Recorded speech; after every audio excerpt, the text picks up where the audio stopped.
হ্যাঁ হ্যাঁ বলেন, এখন বলেন, আমরা শুনি। এনে 10 জনে বিচার করুক। পার্থক্য কোন? আপনার সাথে জানোয়ারের তফাৎ কি? ছেলেরা বলো বাবা, তোমরা যারা মাগরিবের নামাজ পড়ো নাই, হ্যাঁ, লজ্জা কোথায় তোমাদের? শরম কোথায়? এই বেহায়া, কোন লজ্জায় আল্লাহর জমিনে চোখ তুলে তাকাও? হ্যাঁ, নির্লজ্জ। ছি ছি ছি ছি ছি।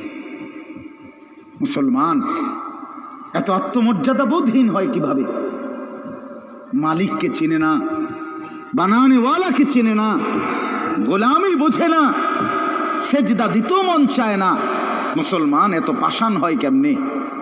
আরে তার মা কোথায়, তার বাবা কোথায়? আরে তুই কোন মার দুধ খাইছ রে? তোরে কি মা দুধ খাওয়ায় নাই? তুই কি বাবার হাতে বড় হও নাই? তুই কি মুসলমানের ঘরে জন্ম নেও নাই? হয় না ফরমান। মা বাপ গুলোকে বললাম, কি ফুতেরে মা আমনে দুধ খাওয়াইলেন? এই অপদার্থ তো সেজদাও দেয় না। হ্যাঁ, এই বাপ, কাল লাগে বা বিল্ডিং বানাইলেন? এই হাইওয়ান তো সেজদাও দেয় না। কাল লাগে সোফা বানান, মাতবুরি দেখান, চা দোয়ানে বইয়া গপ মারেন, জিফুত লইয়া বালা আসি, কিতা বালা? এ ফাঙ্গাস আর তেলাপিয়া খান যে, এ কারণে বালা। হ্যাঁ, এ ফার্মের মুরকা আর কক মুরকা, দুন্দুল আর করলা, দন্যা তার কাঁচামরিচ, টমাটো আর শশা,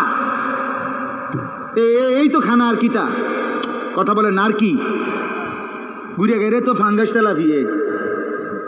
দুনিয়ার বেশি কি ভোগ করছি আমরা? খুব আশ্চর্য কিছু, অনেক কিছু দুনিয়া ভোগ করছি আমরা। এটুকু দুনিয়া ভোগ করছেন বলে এ ফান কদ্দুর খান, বিড়ি খান, চা খান, বন খান, টেলিভিশনে মানুষের বেডির নাচ চান। আমনের বেডি তো আর নাচে না, নাচে মানুষের বেডি।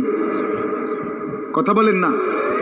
এতটুকু দেখেই দুনিয়া ভোগ করছেন বলে খুশি হয়ে গেলেন, তৃপ্ত হয়ে গেলেন, মজা পেয়ে গেলেন। আহা, আফসুসের ব্যাপার।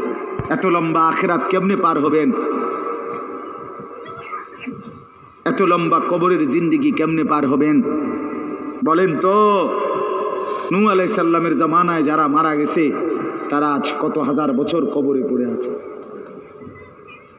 ইব্রাহিম আলাইহিস সালামের জামানায় যারা মারা গেছে, তারা আজকে কতদিন কবরে পড়ে আছে।